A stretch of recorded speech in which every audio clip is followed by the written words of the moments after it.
На 19-тиот конгрес што денеска се одржа во Охрид, Живко Митревски доби едногласна поддршка од присутните 98 делегати од 17 гранкови синдикати и ќе биде на чело на ССМ и во наредните 5 години. Во изјава за Телма дадена непосредно кога изборот, Митревски кој беше единствен кандидат за председател истакна дека неговиот избор го манифестира единството на ССМ, кое во идниот период, како што рече, ќе биде преточено во акција за подобрување на работничките права во согласно со новата програма која беше усвоена на конгресот во Охрид. Активностите ќе бидат насочени кон интензивирање на процесот на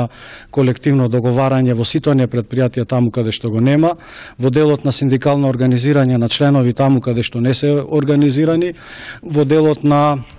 утврдување на позиции на плати кои ќе бидат обезбедени за сите работници. Значи, нашето мото е обезбедување на сигурни плати и на сигурен работен однос. Приоритет на ССМ најави Митревски ќе биде и трансформацијата на работниот однос од определено до неопределено работно време и интензивирање на социјалниот диалог во насока на донесување протокол за социјален напредок со акцент на утврдување на висината на платите на надоместоците како што е регресот за годишен одмор.